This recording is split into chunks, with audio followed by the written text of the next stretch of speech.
हम लोग tan theta बराबर tan अल्फ़ा, है ना। tan थीटा बराबर tan अल्फ़ा।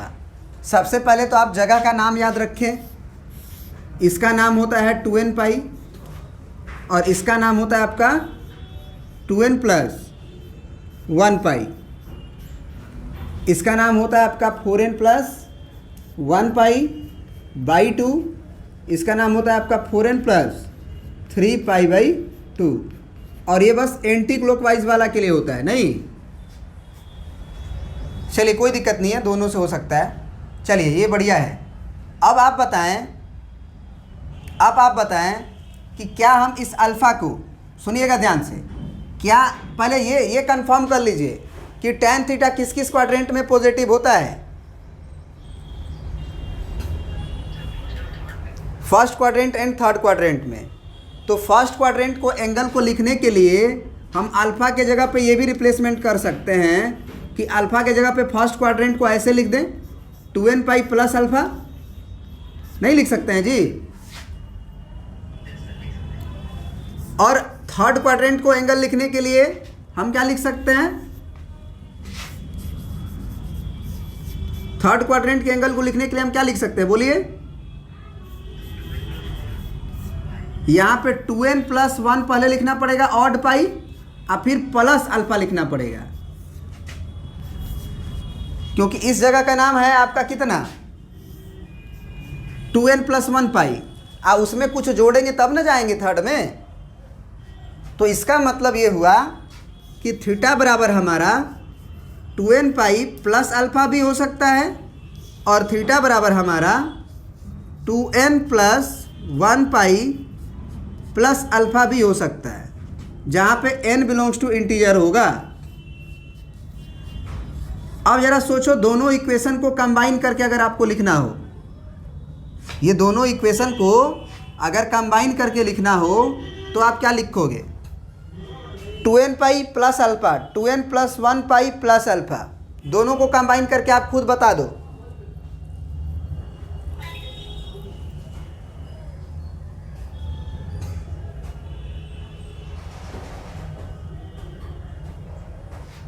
बोलो।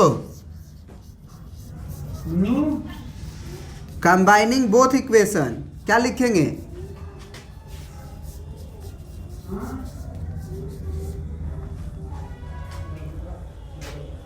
ध्यान से देखो। हाँ बोलो। हाँ, n पाई प्लस अल्फा।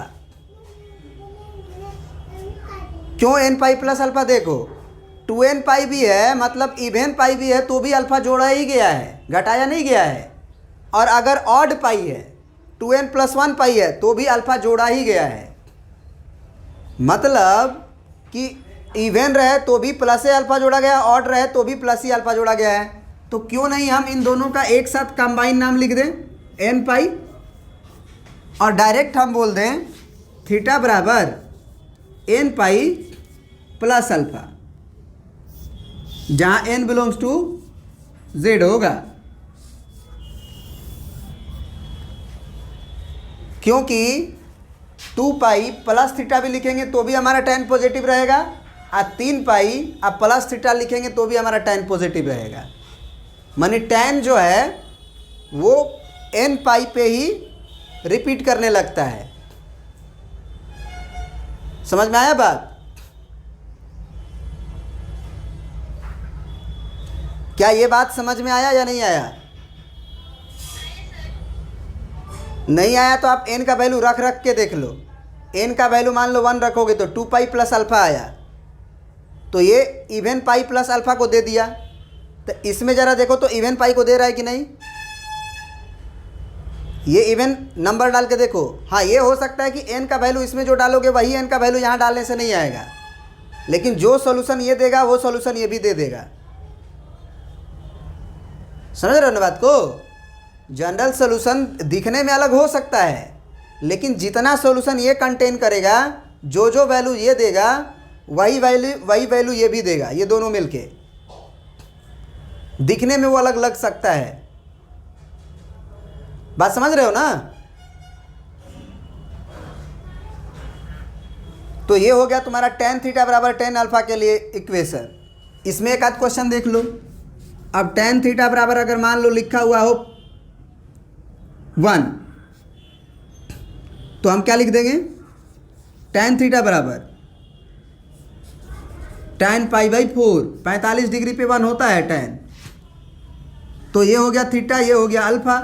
तो tan थीटा बराबर tan अल्फा के लिए थीटा बराबर क्या होता है हमारा, n पाई प्लस अल्फा। तो यहाँ से थीटा बराबर क्या हो जाएगा, n pi plus pi by 4। इसको और मान लो सिंप्लीफाई करके लिखना चाहते हो तो पाई बाई 4 पहले कॉमन ले लो। पाई बाई 4 कॉमन लोगे तो यहाँ पे क्या बचेगा, जबरदस्ती तुम पाई बाई 4 कॉमन ले हो तो यहाँ पे 4n बचेगा ना। अब प्लस 1, ये बात समझ में आया।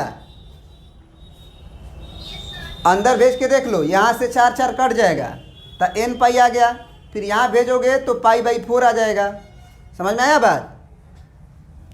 तो ये भी आंसर लिख सकते हो, ये भी आंसर लिख सकते हो। अब मान लो एक माइनस वाला भी कर लेते हैं। tan थीटा बराबर अगर मान के चलो तुम्हारे पास ऐसे क्वेश्चन हो, tan थीटा बराबर -1/√3, तो क्या हम लोग tan वाला जो माइनस होता है उसको अंदर भेज सकते हैं कि नहीं, उसमें भेज सकते हैं, tan में भेज सकते हैं। तो tan में भेज सकते हैं तो ये तो आसान हो जाएगा। फिर tan थीटा बराबर सबसे पहले तो माइनस को भूल जाओ और ये याद रखो कि tan कितना डिग्री पे 1/√3 होता है, 30 डिग्री पे होता है। तो ये पाई बाई 6 हो गया। अब इस माइनस को हम भेज सकते हैं कि क्योंकि tan माइनस थीटा बराबर माइनस tan थीटा होता है, सेक में और कॉस में नहीं भेज सकते हैं। तो यहाँ पे क्या होगा, थीटा का काम ये करेगा और अल्फ़ा का काम -पाई/6 करेगा। तो फार्मूला होता है थीटा बराबर n पाई प्लस अल्फ़ा। तो यहाँ पे अल्फ़ा के जगह पे हमको वैल्यू रखना होगा -पाई/6। तो थीटा बराबर हो जाएगा हमारा n पाई -पाई/6। अब मान लो कोई पाई/6 कॉमन ले लिया ज़बरदस्ती, तो इसमें क्या बचेगा 6n, क्योंकि इसमें 6 डिवाइड में नहीं था। तो आप अंदर भेजोगे तो उसको 6 को गायब करना होगा, -1। इसको अंदर भेज के देख लो, 6 से 6 कट जाएगा, n पाई आ गया, -पाई/6 आ गया। तो ये आपका आंसर हो गया। क्या ये लाइन समझ में आया? नहीं तो बाई 1 करके आप एलसीएम ले लो ना, एलसीएम लेके देखो, ये सिंप्लीफाई करोगे तो आ जाएगा। ठीक है, tan वाला समझ में आ गया। अब बस 3 ही तो याद रखना पड़ता है, कॉट के लिए याद रखने की जरूरत नहीं है। जो tan का सोल्यूशन आया है, tan थीटा बराबर tan अल्फा का, वही कॉट थीटा बराबर कॉट अल्फा का आएगा। और सेक थीटा का भी सोल्यूशन याद रखने का जरूरत नहीं है, कॉस थीटा बराबर कॉस अल्फा का जो सोल्यूशन आएगा वही सोल्यूशन सेक थीटा बराबर सेक अल्फा का आएगा। और साइन थीटा बराबर साइन अल्फा का जो सोल्यूशन आया है वही सोल्यूशन आपका किसका आएगा, कॉसेक थीटा बराबर कॉसेक अल्फा का। क्यों होगा बता देते हैं, देखो।